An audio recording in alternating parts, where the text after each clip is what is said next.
Hebrews, Hebrews, Hebrews. This is Prophets of Awakening.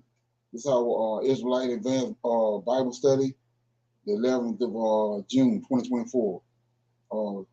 Title inside the room is Signs that the end is near, right? So you can go to our YouTube channel, the Prophets of Awakening. Check out our videos. We have over 1,000 videos or so with all types of information. You can check them out. The videos will lead you to the truth of the Holy Scriptures.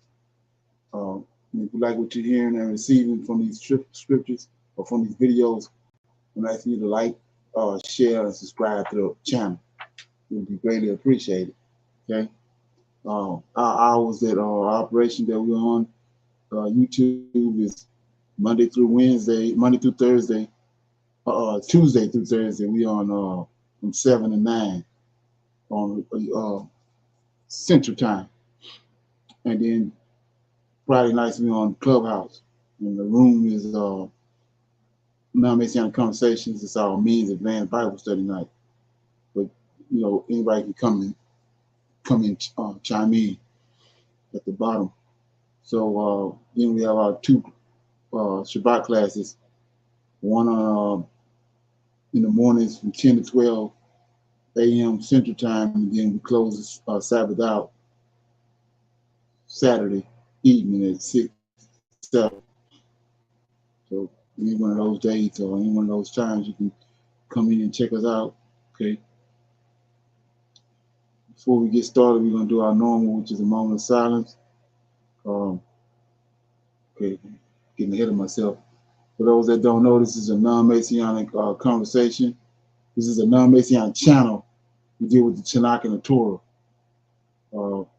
Tanakh being the Old Testament, so-called Book of Remembrance, and the Torah is the first 5 books of the Old Testament that was given to Moses by the Lord of hosts. Shalom and welcome to the channel. Welcome to our evening, to our Israelite Advanced Bible Study. We're going to do our normal, which is a moment of silence, prayer, we'll read the Psalms, then we have some current events, a little need-to-know information, and then we'll open it up for some Q&A. Then we'll go into our topic for discussion, which is signs that the end are near. We're going to look at a couple of things that's going on to let us know that the end is near. Time for us to relocate. Okay. So with that being said, this moment of silence is for the Lord of hosts, and Yahweh our Creator, and all that they're doing to bring about our prophesied deliverance in these last days. Oh Lord, we come before Thee at this hour, praising You and honoring You because of Your position both in heaven and upon the earth, a position in which the Creator Yahweh have given unto Thee. And through Your Spirit and counsel, O Lord, we have awakened. We are awakened to know who we are as a people and who You are as our Savior and our Redeemer. We're thankful for all that You have done, and we are eagerly searching out scriptures that we may be at the right place at the right time upon Your arrival to this planet. We love You, and we seek You daily, O Lord. There is none else besides Thee to redeem us. We see You in the affairs of the world, and we faithfully await Your deliverance. Peace be unto You. Okay, we'll read the Psalm. Okay.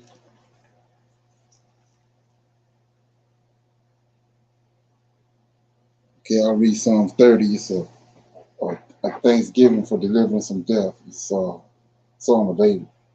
I will extol Thee, O Lord, for Thou hast lifted me up and hast not made my foes to rejoice over me. O Lord my God, I cry unto Thee, and Thou hast healed me. O Lord, Thou hast brought up my soul. Excuse me. Has brought up my soul from the grave, and Thou hast kept me alive, that I should not go down to the pit. Sing unto the Lord, O ye saints of His, and give thanks at the Redeemer, at the remembrance of His holiness. For His anger endureth but a moment. In His favor is life. Weeping may endure for a night, but joy cometh in the morning. And in my prosperity I said, I have never been moved.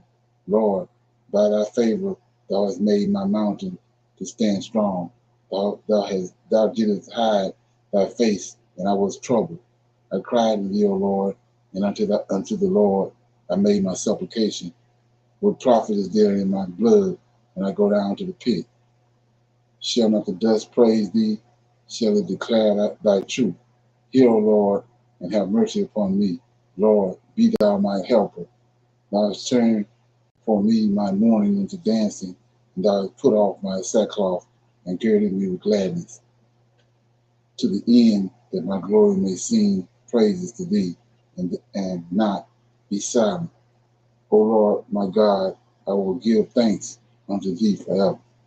So we see right in the Psalm, David kind of give us an understanding of how to deal with our God, right? He says in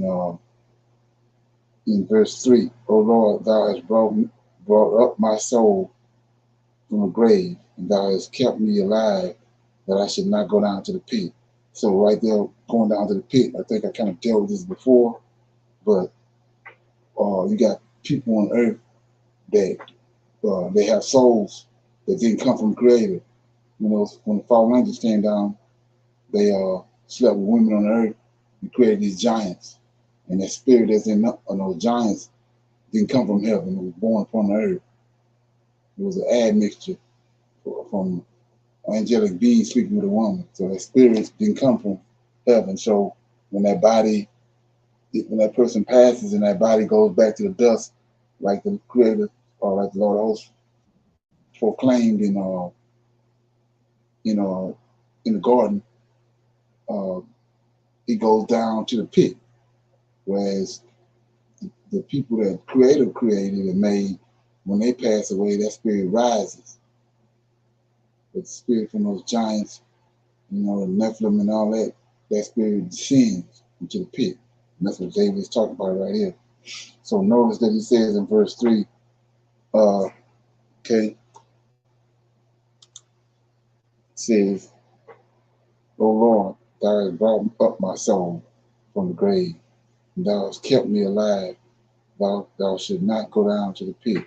And so to add to that right there, in my book that I wrote about his story about the angels, then they goings on and how they operated from the beginning until this day. And we see that you had several angels, particularly Michael and, if I'm not mistaken, Gabriel. They assist souls. That's what's inside your body, the soul, when a person passes. Descendants of Adam, when Israelites, when they pass, those angels assist the soul back to heaven where it came from. So that's why he's saying right here, when you understand who the Redeemer is, he says, O Lord, thou hast brought my soul, brought up my soul from the grave. Thou hast kept me alive, and thou should not go down to the pit. So he guided his soul up to heaven, right? And then in the conclusion of that, David comes back again, and he brings the pit up, and he says, and let me see what it said,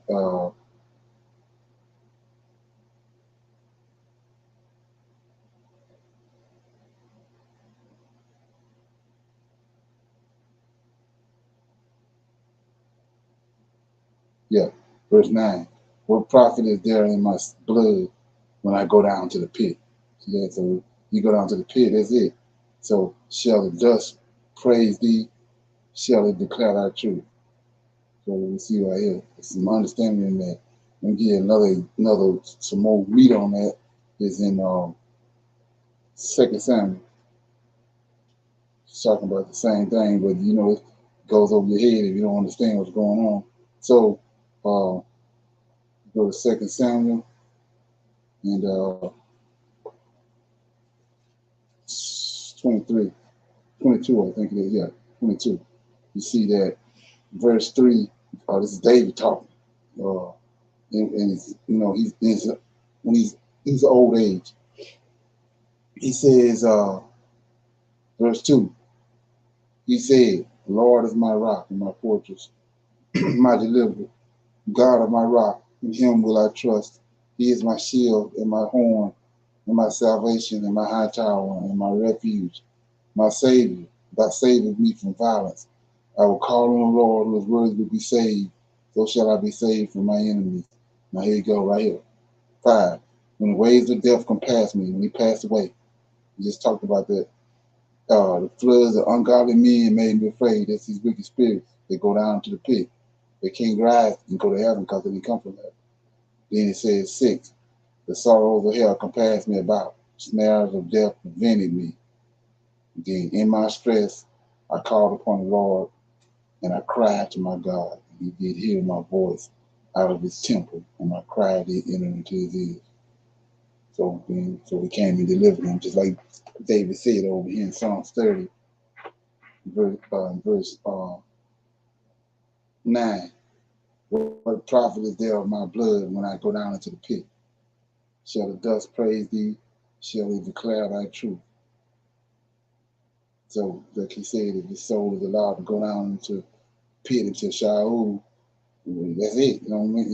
It's nothing. But the Lord didn't allow that to happen. He came and delivered David and brought him up to where his forefathers is at. Okay? Any comments on that? Okay. Go to some, let's see where we're at. Current events. See what I'm doing. Okay.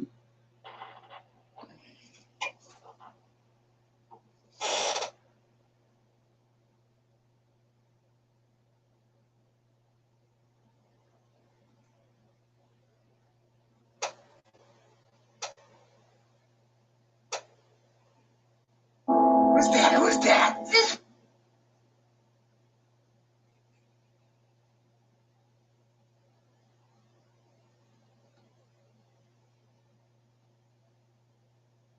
On June 9, 2024, Saudi Arabia announced it would not renew the petrodollar agreement. This decision reflects a broader trend of de-dollarization, where countries are increasingly seeking to reduce their dependence on the US dollar for international trade. This shift is part of Saudi Arabia's strategic move to diversify its economic partnerships and align more closely with emerging economic powers like China and the BRICS nations. In this video, we discuss this breaking news and how it could impact the US economy and dollar valuation. The petrodollar system emerged in the early 1970s during a period of economic instability in the United States. After President Richard Nixon ended the gold standard in 1971, which previously tied the value of the US dollar to gold, the country faced rising inflation and deficits. In response to these economic pressures, the US sought a new method to stabilize its economy and currency. In 1973, US Secretary of State Henry Kissinger brokered a strategic deal with Saudi Arabia. Under this agreement, Saudi Arabia would sell its oil exclusively in US dollars, in exchange for US military protection and access to advanced weaponry. This arrangement was subsequently adopted by other OPEC nations, creating a robust global demand for the US dollar. The agreement stipulated that the US would provide military support and protection to Saudi Arabia. In return, Saudi Arabia agreed to conduct its oil sales exclusively in US dollars. This ensured that global oil transactions were carried out in dollars, creating a continuous demand for the currency and solidifying its status as the world's primary reserve currency. This arrangement facilitated a steady influx of capital into the US economy, helping finance its deficits and maintain lower interest rates through the process of petrodollar recycling, where oil revenues were reinvested in US Treasury securities. This created a symbiotic relationship with oil-rich nations supporting US debt while enjoying US military protection. This system provided several significant benefits to the US. By ensuring that oil transactions were conducted in dollars, the demand for US currency increased globally. This allowed the US to print more dollars without the constraints imposed by the gold standard. Consequently, this arrangement enabled the US to finance its deficits more effectively and maintain lower interest rates, as oil-producing countries invested their surplus dollars in US debt securities. The economic context of the early 1970s underscores the importance of the petrodollar system. For instance, during the oil crisis triggered by the 1973 Arab-Israeli War, OPEC's oil embargo led to a fourfold increase in oil prices, highlighting the necessity for a stable transaction currency. By 1974, oil prices had skyrocketed from $3 to $12 per barrel, further solidifying the petrodollar system's role in global finance. Moreover, the petrodollar system allowed the U.S. to purchase oil with its own currency, which it could print as needed. This unique advantage distinguished the U.S. from other nations and supported its economic stability by ensuring continuous global demand for the dollar. Despite its benefits, the petrodollar system has faced challenges over time. Some countries have explored alternatives to using the U.S. dollar for oil transactions, potentially disrupting the established framework. Nevertheless, the petrodollar system remains a cornerstone of U.S. economic strategy and global financial dynamics.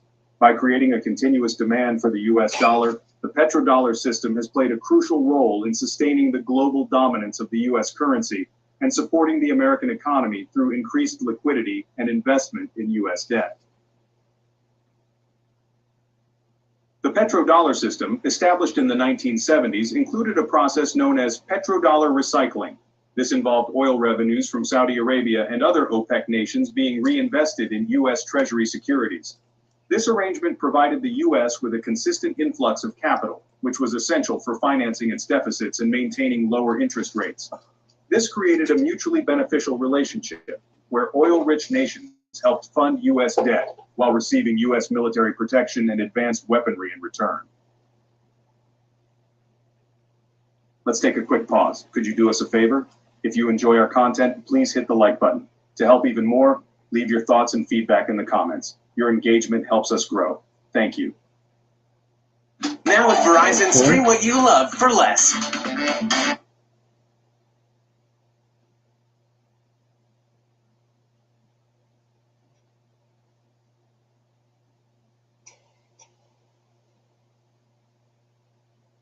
The U.S. economy may face increased volatility without the consistent demand for its currency provided by the petrodollar system.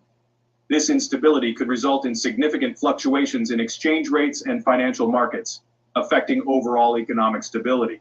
The previous stability afforded by the petrodollar system helped to smooth international trade transactions and provided a reliable market for U.S. debt. Without it, the U.S. could experience more economic shocks and less predictable financial conditions.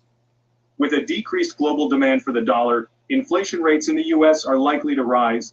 The Federal Reserve may need to increase interest rates to combat this inflation, which would make borrowing more expensive for both consumers and businesses. This scenario mirrors past instances where reduced confidence in the dollar led to inflationary pressures and higher interest rates to maintain economic balance. Higher interest rates resulting from the need to control inflation will lead to increased costs for various types of borrowing, including mortgages, auto loans, student loans, and credit cards. As the cost of borrowing rises, consumer spending and economic growth are expected to slow down. This increased cost of debt can lead to reduced investment by businesses and lower consumer confidence, further dampening economic activity. The U.S. might face significant challenges in financing its national deficit without the support of the petrodollar system. Higher interest rates will increase the cost of servicing the national debt, putting additional pressure on the federal budget.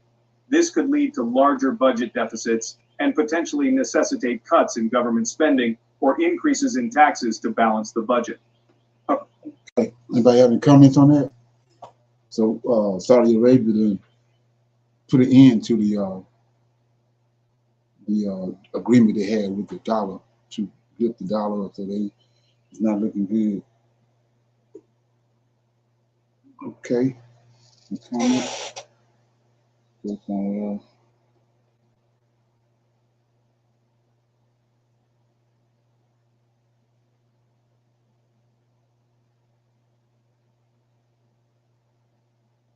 Have you ever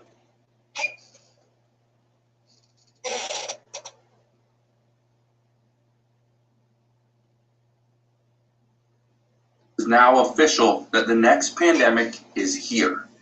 We have more and more officials that are giving a global warning saying that the next pandemic is already here. Now we need to be concerned because this is now taking the lives of people. Now, I'm going to break down why this is, what is happening, and why people are more concerned today than they were just a week ago and even a month ago. So make sure you stick around for this entire video, and I'll explain exactly what is going on. But all I ask is one thing. It takes 2 seconds. Go ahead, hit that like button if you enjoy these daily updates. And now let's begin.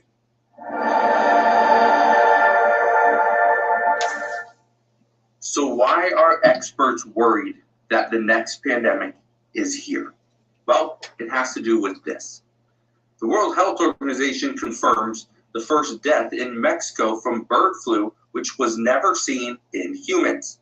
It says the 59-year-old was the first lab-confirmed human case of infection with a H5N2 subtype of the virus, which has been reported in poultry in the country. This is a virus that has never been seen in humans, and now it has. That's a problem, because experts have been saying for 6 to 12 months that they would not be concerned. You know why? Because there has not been a single death associated from humans associated with the bird flu. Now it has been confirmed that yes, the first death has happened. So why is this potentially the next pandemic? Well, according to experts, the United States is not prepared. The world is not prepared. Everybody thinks that this is only going to impact poultry, impact chickens and eggs and turkeys. And yes, it has spread to cattle, but they say that is just a very small percentage. That's exactly what they said with COVID, that it was highly unlikely it was going to spread. Now, there's also reports that we are seeing the bird flu is leaking from labs. So again, that's eerily similar to what COVID did. Everything we learned from COVID. I want to show you this though. We are now getting more and more experts that are saying this, that they are worried. They're worried about bird flu. But why? Why are people so worried? Well, here's one of the things you need to know. The problem with the bird flu is in order to make the vaccine for the bird flu, you need eggs. There's an ingredient within the egg that you need. That's an issue, because if we are seeing the bird flu is impacting more humans now and is taking the life of the first one, we need to get more serious about it. So there's either more testing to ensure that nobody has it, or the second thing is when we see this virus hit the farms, the entire farm gets wiped away. That means all chickens, that means all turkeys, that means all cattle, everything gone. They cull everything. That is a problem, because that would mean the prices of chicken goes up, the price of turkey goes up, prices of eggs go up, and the price of beef. Everything will get more expensive. But would that keep us safe? Potentially. I want to show you this stuff. Look at this. It says the bird flu outbreak has spread to humans. Are we too late to prevent the next pandemic? Well, according to experts, they say no, we are not too late. However, it may be a difficult situation to try to prevent the next pandemic because of the timing of this. Keep in mind, we're like, 5 months away from the presidential election, which will come on November 5th. That's interesting, because experts believe that the Biden administration might not be able to do enough, might just be able to push this back long enough where it's not necessarily a problem, right? Just push it back long enough that the election happens, and then the truth will come out come January, February, or potentially March. But listen to what this person had to say. This is Dr. Deborah Birx. You probably remember her face. You might remember her name, because she was part of the Trump administration's team that dealt with COVID. But listen to what she has to say. I think this is very interesting. Listen to this. concerning reports about bird flu at the moment, the outbreaks in cows leading to tests in milk. I'm getting questions from my friends who are also moms. Is this safe? Is it not? What is the level of concern right now about that potentially becoming a pandemic? Well, thank you, Casey, because this is why I'm really concerned, because we're making the same mistakes today that we made with COVID. Okay, and what do I mean by that? We're not testing to really see how many people have been exposed and got asymptomatically infected. We should be testing every cow weekly. You can do pooled PCR. We have the technology. The great thing about America is we're incredibly innovative, and we have the ability to have these breakthroughs. We could be pool testing every dairy worker. So that's interesting what she's saying. She says that we are making the same mistakes that we did with COVID. With COVID, we didn't test everybody. And it was very difficult to test everybody when a lot of people didn't want to get tested. But again, she's saying that we could test everybody. We have the ability. We could do pool testing. We could test every cow, every chicken. Right? We could do it daily. We could do it weekly. It would be expensive, but we could do it. That's the thing. Could we do something that is, yes, it may be a little more expensive, but at the same time, it would keep the American people safe. It would keep our livestock safe, right? Could we do it? That could just be the cost of doing business. But let's keep listening to what she has to say. I do believe that there's undetected cases in humans because we're once again only tracking people with symptoms. When we did that with COVID, the virus spread throughout the Northeast undetected. So right there, she's saying that the virus spread undetected because we were not, testing people. We were not testing enough, right? It went undetected, and it did. Even today, there's still a high percentage that COVID is going undetected. But again, we're past that. That was the previous pandemic. Now we're looking at the next one. We're looking at potentially bird flu, the H5N1 virus. Can that spread? The first death happened. Now, will the second, the third, the fifth, the 10th, the 100th, the 1,000th death happen? When it does, or if it does, that will be a problem. Let's keep listening though. Because it took a long time to get to the vulnerable individuals. But in the meantime, thousands, hundreds of thousands of people were infected with asymptomatic or mild disease and never came to medical attention. We have to switch from symptoms to actually definitive laboratory testing. We have the capacity to do that today, like that. Okay, any comments on that? Anybody know anything about that? Shalom. I haven't heard of it, but previously they were coming out with all kinds of viruses that's starting to happen, and like now they're talking about the virus with the cows and the pigs, the chickens. They also was talking about tuberculosis coming back, all these other diseases or these viruses that's coming back, and it's just to me gonna do a make people panic. And if this happens, how can we know about the respiratory infection that what gives that off? They were saying that this virus with the cows and the that gives that respiratory thing. But then also COVID does it too. Is COVID coming back? All these things is gonna make people panic. And then as far as the food, they burnt a lot of farms, chickens. They said all the cows were gone, and I think this is another way to implicate the 3D foods that they're manufacturing right now, um, for people to hurry up and go buy those, thinking that okay, all the cows gone. Let's hurry up and buy this food, which we think is still real meat, but it could be 3D, and that's the way they can push it out a little faster and with unaware of what you're really eating because of the fact that the cows and the chickens and things are having to be tested and they have viruses. It's it's just a whole lot of mess, I think. Yeah. It seems like to me it's all about the money, quick money. They made millions and millions of dollars off of that vaccine, and now with this fake food and all that. So by them coming up with this, they get to make money hand over fist because it didn't take nothing to create that 3D, whatever it is. So they just been it's all about making money hand over fist while they can. Okay. Anybody else? Okay. Got some need to know information right here.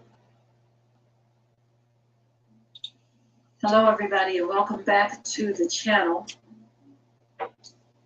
We are going to be talking about what's going on with the U.S. dollar. If your eyes are open, you see that it is on the verge of collapse. Before diving into this topic, we are going to ask those of you who are going to be joining us live to share the live broadcast link so that others can join into this conversation. Whatever happens with the dollar, all of us are going to be affected at this point. It's not a matter of if, but when. The whole thing is coming undone. Share the broadcast link. We'll be getting into this topic real soon here. This is definitely not a matter that we should take lightly. This should prompt us to make some moves in the right directions. And that means getting your money out of the banks. Now, many of you may have already done that. Guess what? This is something that you should take a whole lot more seriously. Getting your money out of the bank and utilizing it for the things that you know you are going to need, you or your family, things that are going to help you to be able to navigate better through what is about to happen in this country and around the world. Of course, whatever happens with the U.S. dollar, the whole world will be affected. But folks are trying to get away from it as quickly as possible. Now, y'all do remember that the BRICS nations, they actually said that they want to topple the U.S. dollar by the end of this year, 2024. What does that mean for you? What does it mean for me?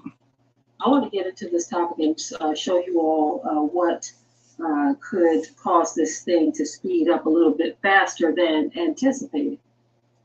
Regardless of what is going on with the dollar, we know that the Most High is in control. But I will give this bit of advice that folk need to get their money out of the bank and put it to use. Try to get yourself situated wherever you're going to be. Get yourself situated and prepped and ready. As always, staying prayed up. No amount of preparation is foolproof.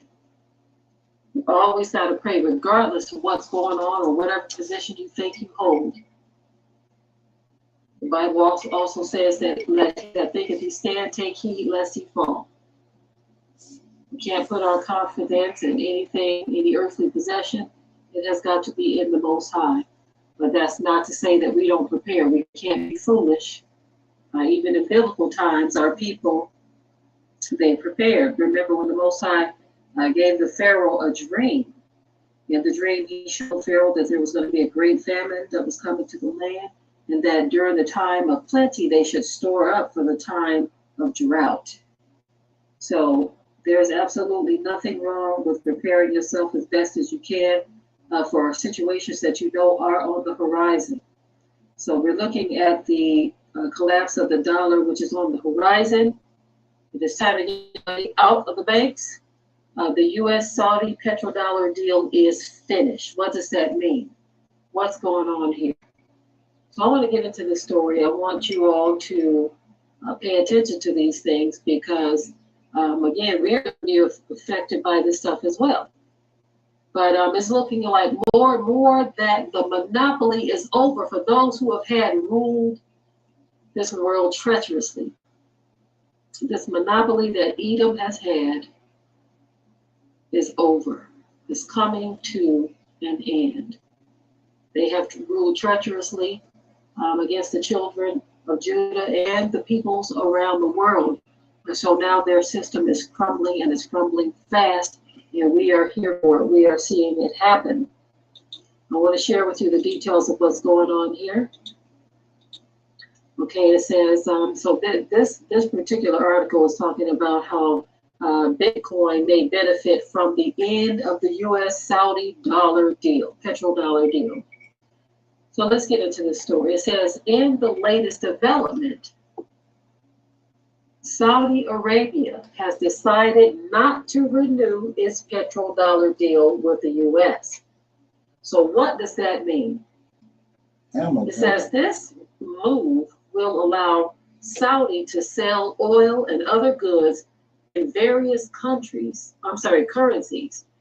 which will include the Chinese, RMB, euros, yen, and yuan, rather than solely in US dollars.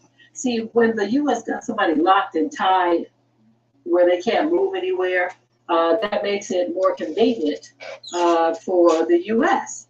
But when folk have options, then that's when the inconvenience starts to settle in. It says its long-standing security agreement with the U.S. expired on June 9th, 2024. This move will largely benefit Bitcoin as the U.S. inflation rates could rise, unprecedentedly eroding the value of the fiat currencies like the dollar, the U.S. dollar. This will prompt investors to explore alternative assets.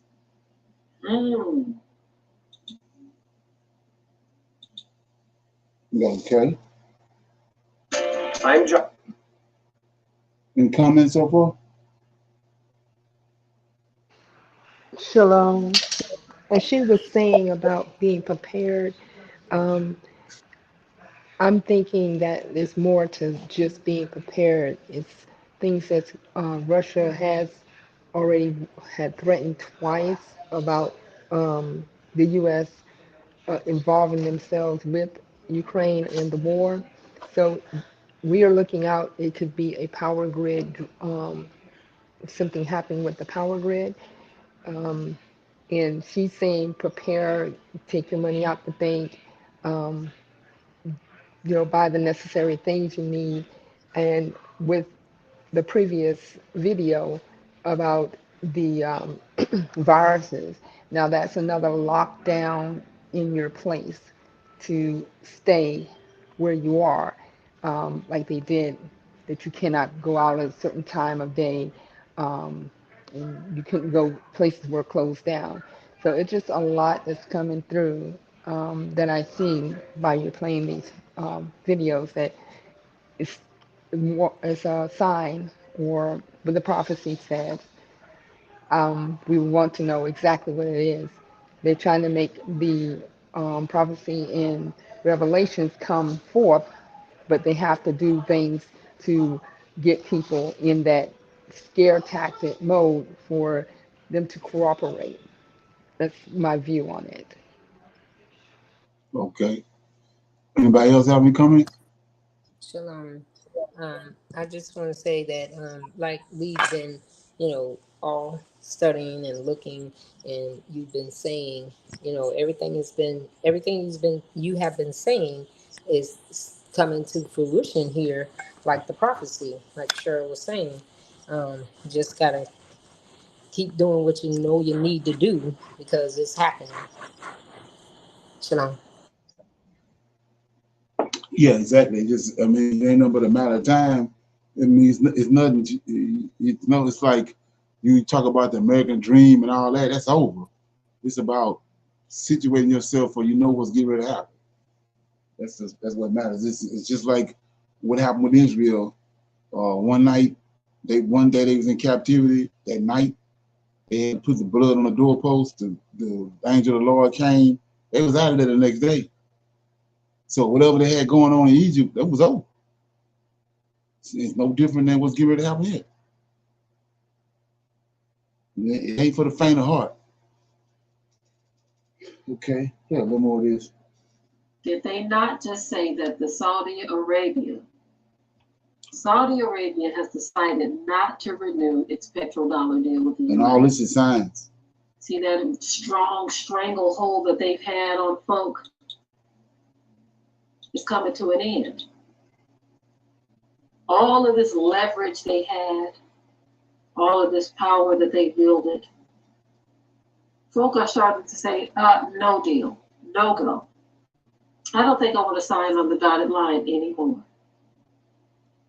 It makes me wonder if those of the BRICS nations kind of knew something like this was on the horizon, because it's interesting that this deal with Saudi Arabia was not renewed. They decided that they didn't want to do it again. But this is the same year, 2024, in which the BRICS nations decided that they wanted to take the dollar down. That's right, Brother Kevin Kev.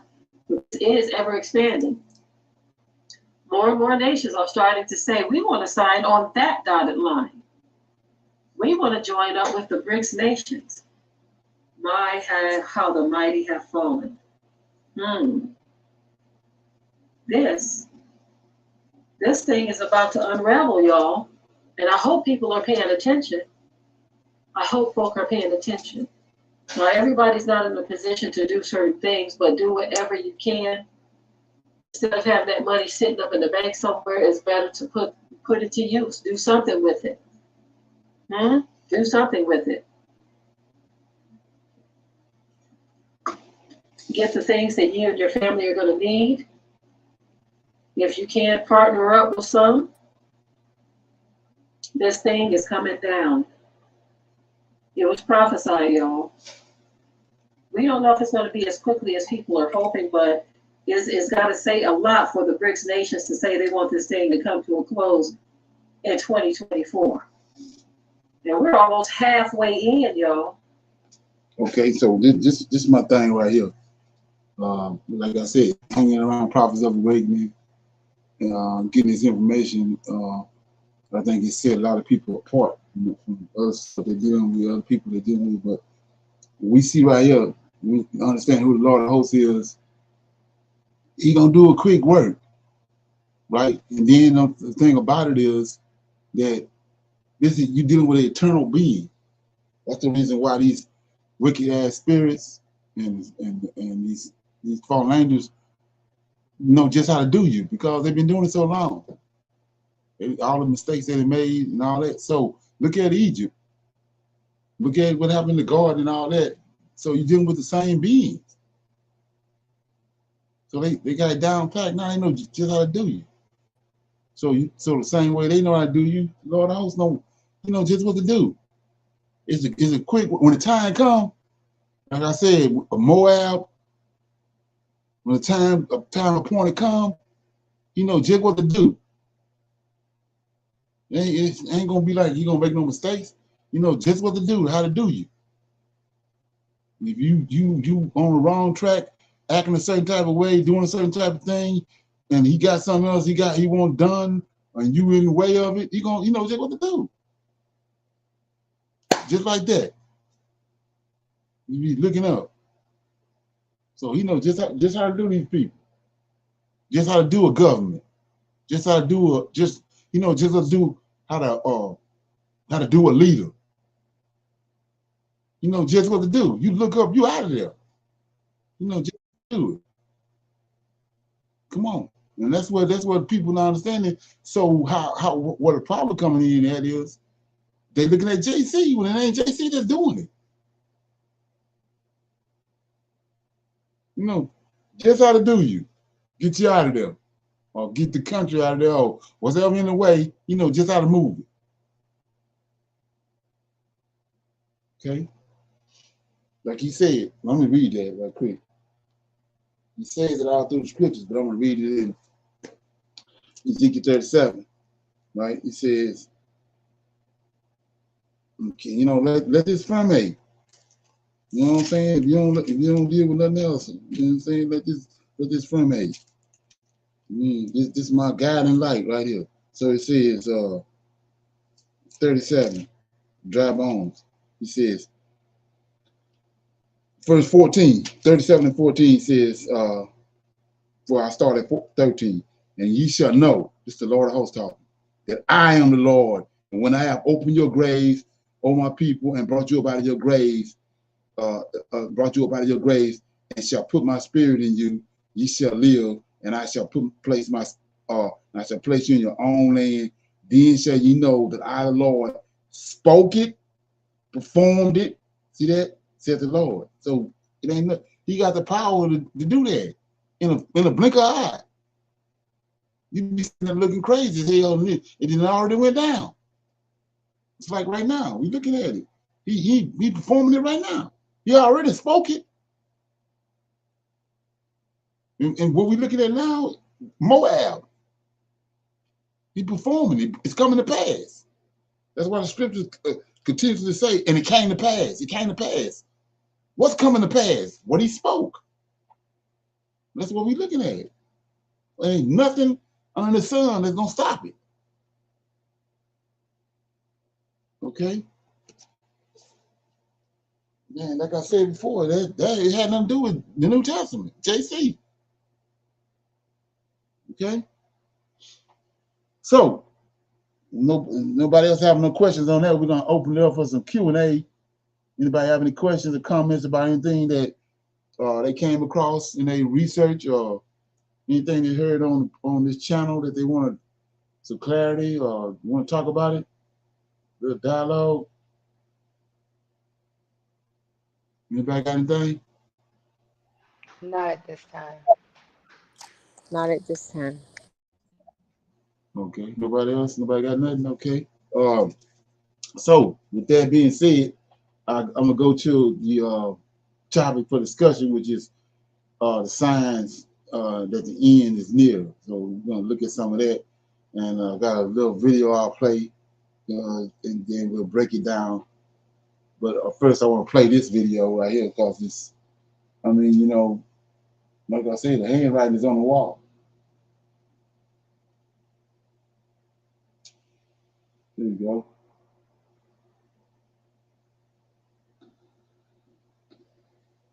It's right now, right before our eyes, and Washington, D.C. is desperately trying to hold on to power. Something very big is about to happen, and we better be paying attention. So this is what I mean right here. This D.C. capital, what's the big, strongest, most supposedly powerful country in the world, they hanging on by a shoelace because of what the Most High prophesied gonna happen. You can't stop it. And that's what we're looking at. Let's look at it.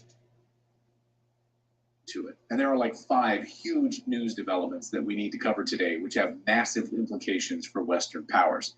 And I'm going to show you something also. So let's look at it right quick. So like I said before, what I don't know if it reverberated or whatever, permeated with people, but it's the Lord of hosts, Michael, the archangel that showed up in Egypt. That's who performed the 10 plagues. But look how he performed it. Frogs, lice, fire, ice, all that. That's who. So how you gonna contend with that? That's who showed up in Egypt. You can't contend with that. So that's what's coming. Okay. It's very, very strange that NATO just did, which no mainstream media are covering right now, and it's very concerning. But first, let's start with something that's coming to the Western Hemisphere. On Friday, Russian President Putin started sending a massive armada of battleships headed right for Cuba, right off of Florida's coast. Russian warships are on their way to Cuba this morning. That happened back in the 1960s, the Cuban Missile Crisis. It was just a little thing. Comes days after a warning from Vladimir Putin that Russia could provide weapons to actors that... Let me jog your memory real quick before I play that, so you can see what I'm talking about. Like he said, I spoke it and I performed it. Let's look at it. So we're in Isaiah, right quick. 45. Isaiah, this Cyrus. So Putin ain't no different than Cyrus. Most High got all of them on the yo-yo string. So it says, Isaiah 45, thus says the Lord to his anointed, to Cyrus. So put Putin there, whose right hand I have holden, to subdue nations before him. I will loose the loins of kings to open before him the two-leaved gate, and the gate shall not be shut. I will go before thee. See that? And I will make the crooked places straight, and I will break in pieces the gates of brass, cut asunder the bars of iron, and I will give thee the treasures of darkness and the hidden riches, secret places, and thou mayest know that I, the Lord, which called thee by thy name, am the God of Israel. See that? So we got to keep that in mind. You know, they're telling you, these Edomites telling you to put frontlets on your forehead and frontlets on your hand and wrap it all up around your hand. No, put that on your forehead. Let that firmate. So he's the same person that did that doing this. Like I say, the time came. Would then attack Western targets. See that? Over know who it is that's coming. If you're standing in Key West, Florida, using your binoculars, you will likely see something that looks like this. Yes, Russian warships performing massive military training exercises in Havana Harbor, right in our backyard. It's that time. How the hell did this happen? Incompetence, failure on the part of America's leadership is how it happened, that we are sitting now on the brink of another Cuban Missile Crisis. Yeah, nuclear-powered Russian submarines, destroyers with cruise missiles that can easily attack American cities, and warships that make our Navy ships seem old just by modern standards. Just look at this map. This is Havana, where the Russian fleet will be docking. And this is Miami. So let's look at it. You know, the word. You think he made the word readily accessible. He brought the internet. Social media is here right now. Because this is time to deal with it. When they start shooting this, all this here, you gonna deal with it. Time up. Closest American city. The air distance between Havana and Miami is barely 366 kilometers. Silicon, like we told you, can travel up to 1,000 kilometers, meaning it can strike as far as South Carolina. You probably haven't seen this on the news in the United States at all because they don't want you to know about it. Just like commenter Denise says right here, what's so crazy here in the United States? None of this is in the news. Yes, Denise, exactly, Denise, because they are. So I want to tip everybody out right quick while that's on my mind. My man Mike Malice, I don't know if y'all know him, but he said, go to the Indian media. If you want to get you want to see what's really going on in the world, go to the Indian media, like this man just did. Don't even deal with U.S. media no more. I mean, you can fumble with it, but the Indian media, they tell you just like it is. Are hiding it. Wait until you see what else they're hiding from you. I'm going to show you. This week, President Biden flew to Normandy to honor our D-Day veterans and basically plagiarized Ronald Reagan's D-Day speech from the same location at Point du Hoc. While he was there, he reiterated his love of Ukraine and told Zelensky that don't worry, more U.S. weapons and money are on the way, so they can continue to attack Russia inside of Russia with U.S. weapons. But what no one is telling you is that targets NATO has been selecting to hit inside of Mother Russia. Journalist Brandon Smith uncovered something stunning, and very, very fishy, by the way, which should lead us to believe that NATO is planning for something very big with Russia. NATO struck 2 different radar stations in Russia. So what, you say, who cares? But these aren't just any radar sites. As Brandon Smith writes, Russia's over-the-horizon radar systems have a detection range of at least 6,000 miles. The real range is classified and scan specifically for high-altitude ballistic missiles. They are not designed to detect lower-flying medium-range cruise missiles or ATACMS and drones, meaning the 2 stations destroyed by Ukrainian weapons are meant to act as an early warning system for nuclear attack. Very strange. Yes, but it gets even stranger. These NATO targets weren't even being used against Ukraine, meaning, 1, they're used to warn against nuclear attacks, which Ukraine doesn't have nuclear weapons, and 2, These are fixed position radars. They don't move. And when they were attacked, they were positioned so they were scanning the southern section of Russia and the south, not scanning Ukraine at all. Here you can see the way they face on this map. Again, they serve no strategic purpose in Ukraine, unless, of course, it's not about Ukraine at all. And when you understand that, then you start to understand what's about to happen. They are preparing for an all-out war. That's what they're doing. And sources have been saying, get ready for terror attacks inside the United States. Yes, terror attacks inside the United States. Now, you remember a few weeks ago, the CIA coordinated and carried out a massive attack inside of Moscow, inside of a Moscow theater. You attacked their civilians inside Moscow. So Russia is ready to return the favor to you and the CIA. And it's going to happen. The FBI director, Chris Wray, told us this week a massive terror attack is coming very soon to the United States. And he said it's going to be very similar to the Moscow theater attack. But now, increasingly concerning, is the potential for a coordinated attack here in the homeland, akin to the ISIS-K attack we saw at the Russia concert hall just a couple weeks ago. I wonder why he knows that. The West is getting desperate to hold on to power, and it needs an enemy, even if Russia isn't an enemy at all. But they're about to be. This week, for the very first time, Putin labeled the United States an enemy state, an enemy of the country. This is unprecedented. So they've labeled the United States an enemy now, officially. Nowhere is this desperation by the West more apparent than with the US dollar right now. Now, if you have your money in US dollars, God help you. It's under assault. And of course, it's declining faster than President Biden's mental health. That's why Americans are buying up gold, they're buying up Bitcoin as fast as they can. And so are institutions, and so are central banks, by the way. Congressman Thomas Massey was just on Tucker's show this weekend. It was eye-opening. And he was especially pointing out how the United States dollar as a reserve currency is collapsing. At some point, they're going to quit using our dollars as reserve currency. I mean, I watched your interview with Putin, and one of the things, whether you hate him or not, one of the things he said that is true is when we sanctioned him, before we sanctioned Russia, 70% of their transactions were in US dollars. And after the sanctions, it's less than 20% of their transactions are in US dollars. So what we're doing with all these sanctions, ironically, we're shooting ourselves in the foot every time we sanction a country and say you can't use our currency to have a transaction. We're taking away our ability to charge the 3%. So let's look at that right quick. So ain't that what the Pharaoh did when the Most High sent Moses there, put them frogs and flies and turned the Euphrates to blood. And then the Pharaoh sealed his own fate.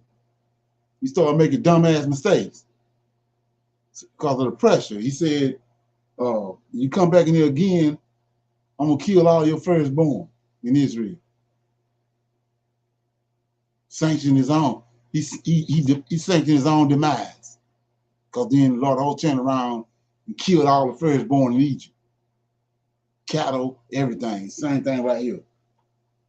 They've been sanctioning folks. Now the sanction coming back on their ass. Because now the sanctions being reverberated right back on the dollar. That's how we know the Lord of hosts got melanin in. White folks don't operate like that. For that transaction, because when we print 3% more dollars, we're just taking that money. And we're also sending a really clear signal, which is the dollar's not safe for you. Right. That's the reserve currency because it's a safe haven, because it's a stable country. It's the most stable country in the world, and we're not going to weaponize the dollar because that would be shooting ourselves. But suddenly we are. China, Russia, and countless other countries are turning away from the United States dollar to settle transactions. Over the past week, we've seen the sharpest decline ever in cross-border payments being settled by United States dollars. And it gets worse. President Biden and Democrats are getting so desperate, in fact, that they're now trying to go after crypto, your digital assets. Last week, President Biden vetoed a bill that Americans in Wall Street wanted. It would have allowed U.S. banks to hold crypto assets and custodian them, just like they do with stocks. But nope, anti-freedom Biden vetoed the bill. They don't want you to hold these types of currencies because it's a threat to them. And President Trump made his position very clear this week. Do you like having a P.O. box but are tired of wasting time?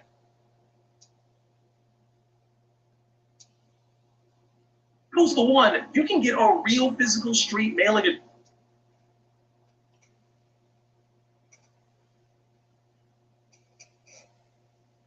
Future Bitcoin will be made in the USA, not driven overseas. I will support the right to self-custody to the nation's 50 million crypto holders. I say this with your vote. I will keep Elizabeth Warren and her goons away from your Bitcoin. And I will never allow the creation of a central bank digital currency. So the differences right now could not be starker. So that's the news update part of today's video. Now I have to tell you, even though Biden is doing everything possible to try and stop the progress of the fourth industrial revolution, especially when it comes to blockchain, the technology behind it, your ability to make financial transactions that'll help free humanity, help people gain control of their own financial assets and freedom, and stop this government madness, blowing up the dollar, going further into debt and higher inflation. I've actually found a company whose shareholders are absolutely making a killing right now.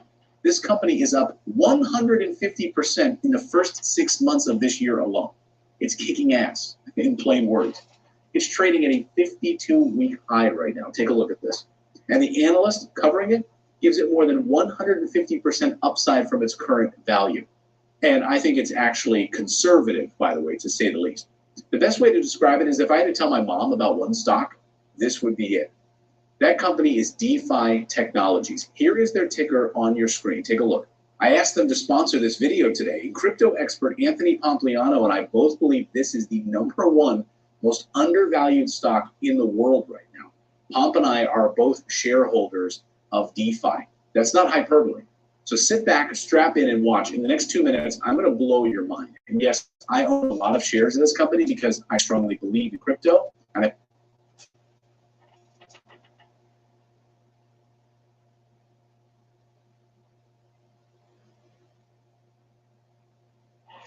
they manage themselves. It's the same with DeFi. They own a crown jewel of a company called Valor, which is the leading. Okay. Any comments?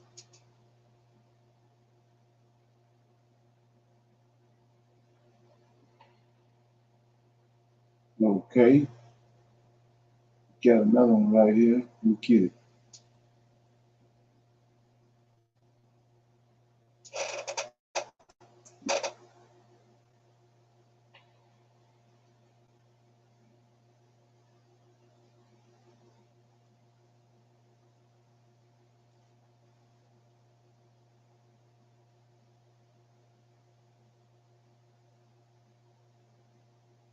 Okay, we'll go ahead and deal with this here. Then I'll play this other one in a minute. Break this down and play and then we'll break it down.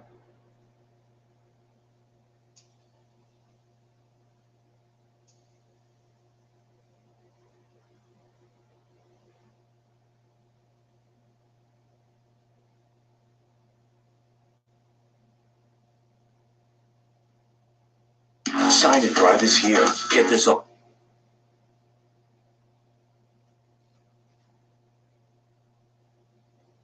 Jeremiah in Jeremiah 27 and 28. But there was a caveat. That dominion enjoyed by Nebuchadnezzar.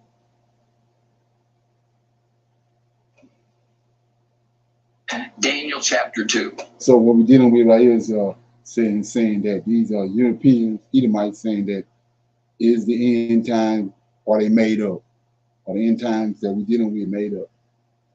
And you've been on me long enough, you already know. I already know that. Yeah, they made up. What the average person dealing with is made up. Okay, deal with it. And we will today look at Daniel's interpretation of King Nebuchadnezzar's dream. Now, to review briefly, Daniel has told Nebuchadnezzar the dream that the king had dreamt, but has yet to tell him what it means, except in the broadest sense. The king had demanded that before he was willing to let someone give him their interpretation of his dream, first they had to tell him the precise content of his dream as proof of their ability as a seer. Well, all of the Chaldean seers in Babel admitted they didn't have that kind of ability. And when Daniel approached the king, he too confessed that he was incapable. However, the God of Israel knew the king's dream because it was he who had implanted it in the sleeping king's mind. And this God. So let's look at that. So, like I was saying, this is big because, like I said, you gotta eradicate JC, the whole concept out of your mind. So he said, the God of Israel put the dream in his mind. Well, didn't that same God put it in Amalek's mind when he stole Sarah? He came and put it in Amalek's mind, Abimelech, that he had Sarah, who Sarah belonged to. And Abimelech saw him. Said he woke up and the angel of the Lord was standing over him. That's the God that's over Israel. So it's no different in this story. Who brought the dream to the Pharaoh? Okay. Decided to tell Daniel the dream's details, as well as the secret of its meaning, because the... So let's look at it. The Lord of hosts brought the dream to Daniel, to the Pharaoh. So he the one's got to tell Daniel. Let that firmate. Yahweh ain't in that story, and Jesus ain't. The Lord of hosts one sent the dream. He got the understanding to the dream because he's the one sent it to him. He the one gonna tell Daniel the meaning of the dream, what the dream was. Lord wanted King Nebuchadnezzar to understand it. Now, secondarily, because the king had ordered all seers in the capital city of Babel to be executed because he saw them as fakes, right, for their inability to tell him his dream, the divine revelation of the dream by God to Daniel saved not only those Chaldean seers' lives, but also the lives of Daniel and his 3 Jewish comrades, okay. Shadrach, Meshach, and Abednego. Now, the dream consisted of a fearsome statue in the image of a man. The head of it was gold.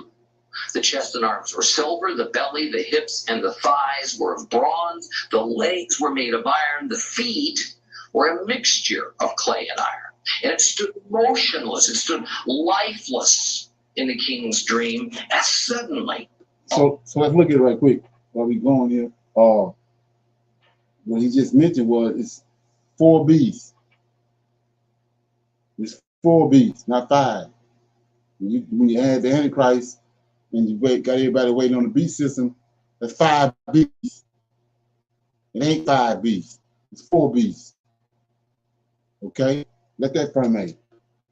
A large stone appeared and it crashed into the feet of the statue, disintegrating it into fine particles, which were blown away in the wind. Now we learned that the stone was of divine origin, as it was cut out of something. But what that something is, we're not yet told. But the cutting out, even, was not accomplished by human hands. Now we also learned that Nebuchadnezzar was not a wicked man in God's eyes, but rather he was God's. So let's deal with this stone right quick before we get too far away. So he just said a stone came. Well, if you're not familiar with it and you haven't grasped it yet, the stone is Jesus. They say the stone is Jesus. But Daniel don't say that. Daniel said the stone is the saints of the Most High. The Israelites. They hit the beast. The beast at the feet. At the 4th, not ain't no 5 kingdoms. They hit it at the feet, the end of the 4th beast. They hit it at the feet. And it was a stone was carved out of a mountain without hands. So supernatural being that done it. So go to Ezekiel 37. You want something supernatural? He raised all the Israelites up out of their graves. Put them back on their feet. Same way it was when they was living. Okay? Servant.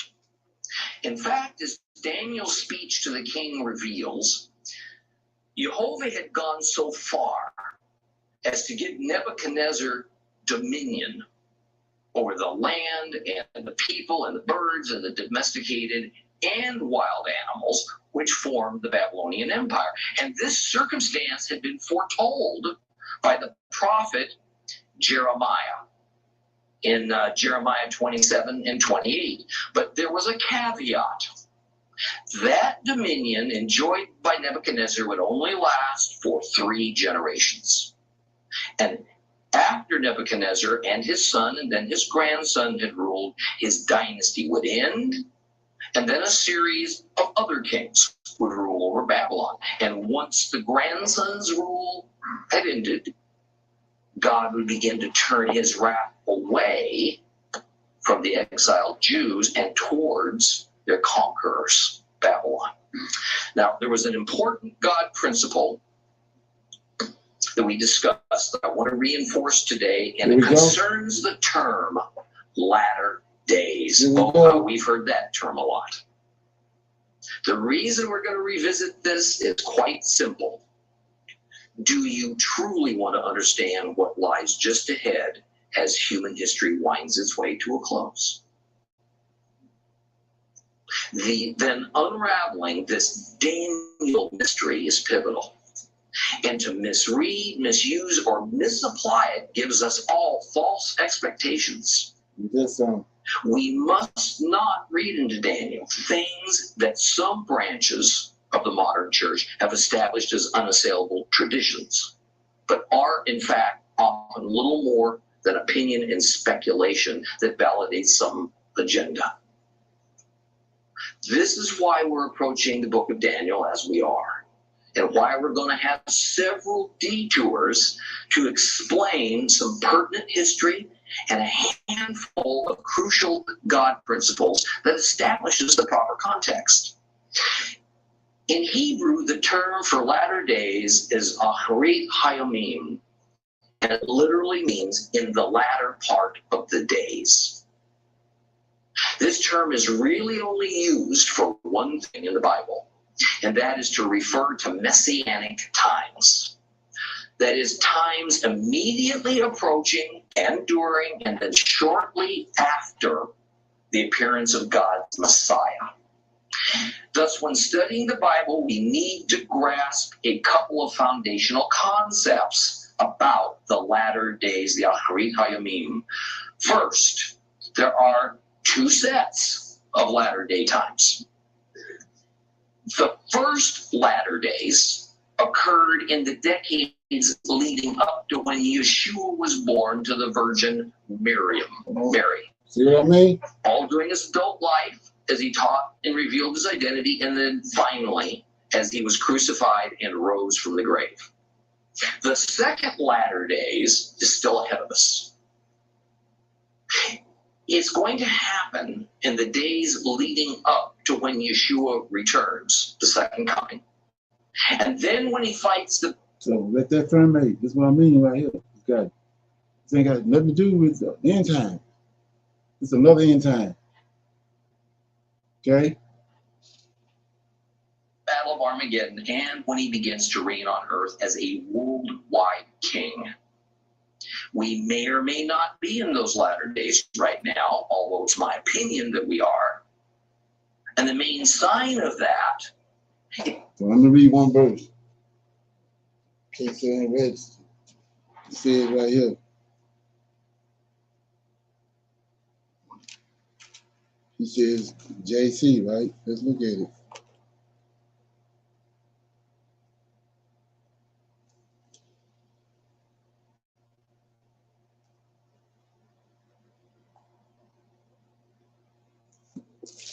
There's some.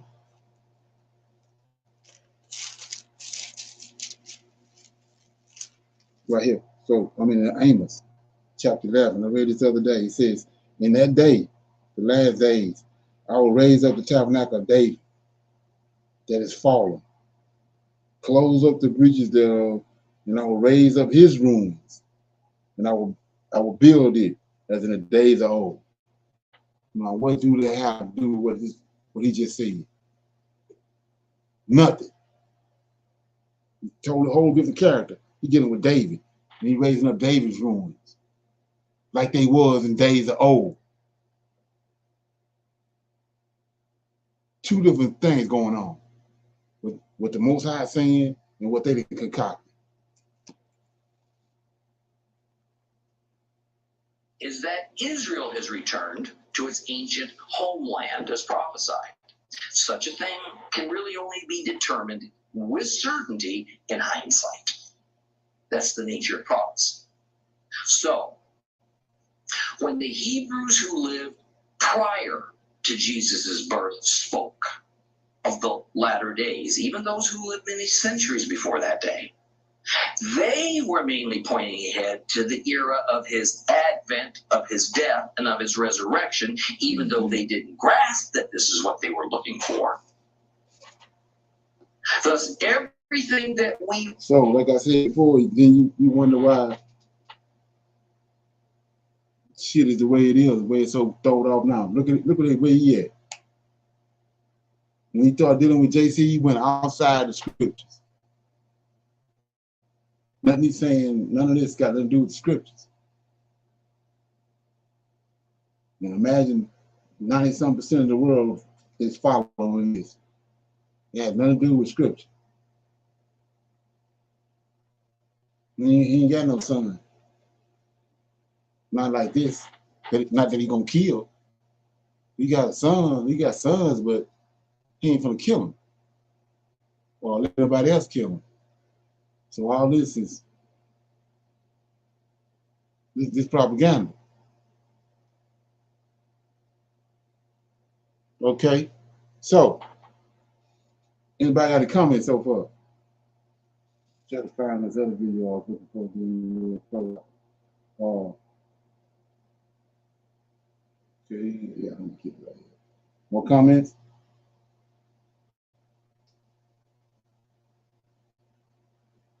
Show your daughter how much you love her with this beautiful gift. Okay.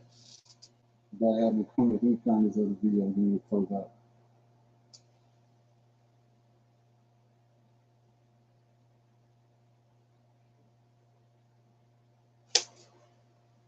Yeah, there you go. Right here.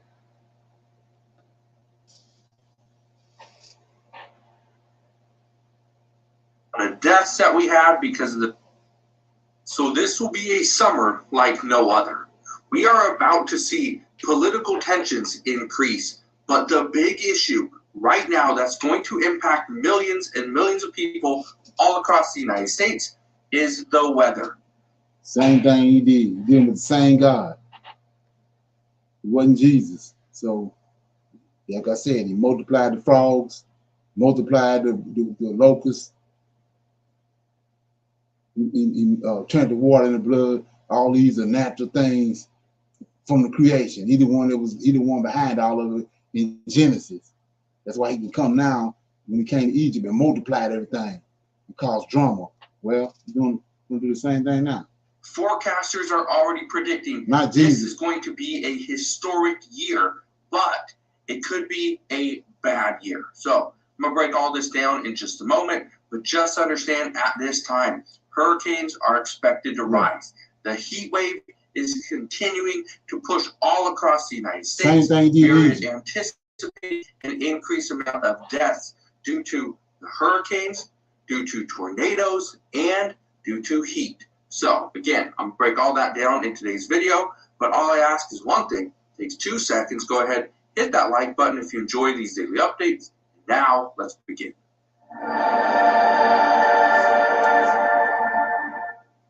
So the 2024 summer season is going to be devastating. I want to show you this. Now, this is an article from CNN. It says, why this summer's forecast is bad news for the U.S. after an exceptionally disastrous start of the year. Now, most people would anticipate it's because of the amount of deaths that we had, because of the tornadoes, because of the hurricanes that we are in. So look at it. So why did Egypt? What happened to Egypt? Or why did they catch hell like they did? Because the Israelites is there. So why these people finna catch hell? Because the Israelites here. That's simple. We gotta go no further. Anticipating. And here's the thing that's crazy.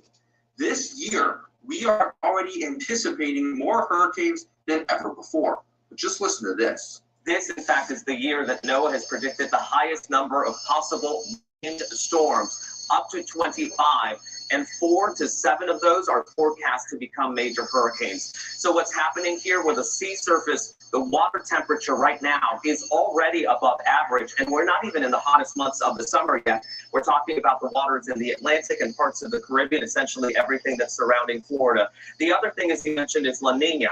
What that does is it reduces the amount of wind shear that can break apart hurricanes. So if they don't have that wind shear acting against them, well, there's a greater potential for them to be bigger and more destructive. So right there, if they don't have that wind shear going against the hurricanes, these hurricanes could be bigger and more destructive. We already have seen states over on the East Coast are preparing for this. But the concern is they don't have the funding to back them up. That's the big issue. But I'm going to get to that in just a moment. But here's the other one. This dangerous heat wave that is going across the United States, they're saying this could break temperature records again, because the cities over on the East Coast are now preparing for this heat wave. On the West Coast, we just had this just the other day. Now, here's something you may not know.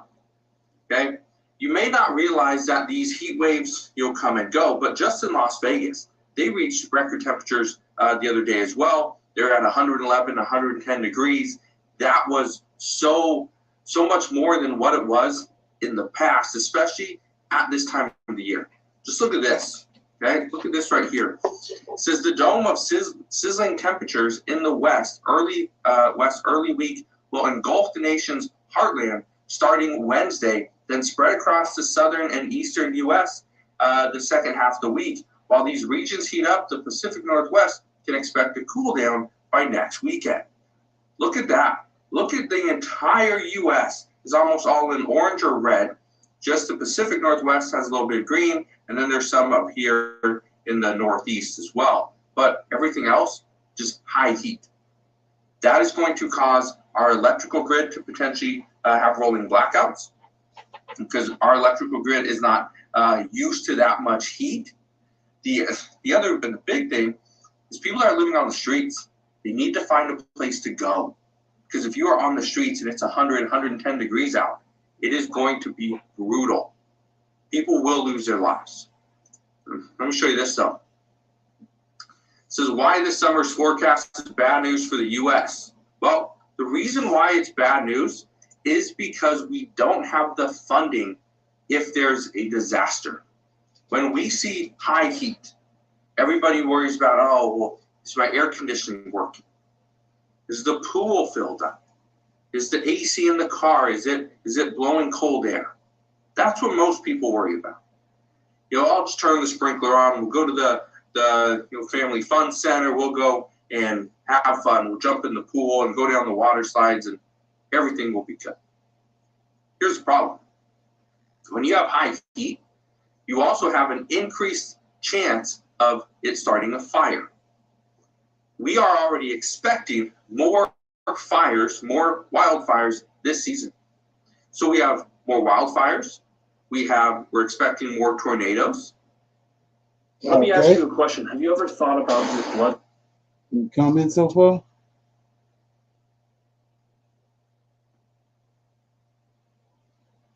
Are hurricanes at a record pace, and on top of all that, you're just going to have heat, right? So here's the thing you need to understand. Look at this. It says, now heading into what forecasters say will be an extreme summer, from punishing heat waves to severe weather and hurricanes, the nation's disaster relief agency is expected to run out of money before it's even over. Okay? How crazy is that? We're going to run out of money. So before this disastrous summer is over, we're expected to not have the funds to pay for it. Let's keep reading this. It says the U.S. has been thrashed by 11 extreme weather disasters with costs exceeding $1 billion so far this year, with a total price tag of $25.1 billion. This is according to an updated tally from the National Oceanic and Atmospheric Administration. It's tied for the second most such disasters on record and doesn't even include extreme weather on the second half of May. Okay? It says that is worrying news for the Federal Emergency Management Agency, whose major disaster relief fund could slip into the red by the end of the summer, a more than $1.3 billion shortfall by August. Okay? That's the problem. If we see a $1.3 billion shortfall in August, how do we pay for this stuff? This is where lawmakers are trying to come in and say, you know what? We need to do better. We need to make sure that FEMA has the funding it needs to withstand these storms, right? The heat waves, the tornadoes, the hurricanes, and potentially wildfires. The one thing that we've had already is major hurricanes or major tornadoes, right? It's taken the lives of many people. So, like I said before, what's the difference in what you're looking at and what he's saying than what happened in Egypt? Same person. He controlled the heat. Showed up in the furnace and saved Abraham. He showed up in the furnace and saved Daniel. So he could turn the heat up. Like I said, he multiplied the frogs, made the Egyptians uncomfortable. Multiplying these tornadoes, get these Americans' mind right. And these Edomites, dealing with the same person in the Old and New Testament. When you're thinking like a Hebrew, it ain't the Lord of hosts in the Old Testament and Jesus in the New Testament. It's the Lord of hosts in the Old Testament and it's a Lord of hosts now in these end times. He said he changed not. So he multiplied nature, intensified nature in the old, back in Egypt, and he's doing the same thing now. You think it's a coincidence they'll have no money? Because he knows just how to do you. When it's time for you to go, he knows just what to do. Just how to do you. That's what you're looking at. Can't get out of it. He said this place is gonna go, it's gonna go. Okay. So, anybody have a question to come in before we go? Shalom, I just want to comment that I'm just so happy that I have been able to be awoke and continuously learning and practicing, and it's just been a blessing. Shalom. Okay. Anybody else? Yeah, so like I said before, I mean, it's time ran out. I mean, if you're paying attention, it ran out. It's in but a matter of time. And like I said, it's like a train coming down the track. The track's iron. All they can do is go where the track said. That's how the Lord of hosts work. He already told you what he's gonna do. He's coming down the track. So all you gotta do is prepare. So that's where we at. And we just saw what the lady said on the Indian media that they want America out of here by the end of 2024. That's what we're looking at. They're not gonna make it through this hurricane season. They're not gonna make it through this. Putin already in the Caribbean, sitting on the Caribbean. You think it's a coincidence? They ain't gonna make it out of it. Okay, so with that being said, I'm gonna say shalom, everybody. Nobody else sound okay? Shalom, shalom, and another shalom. Shalom.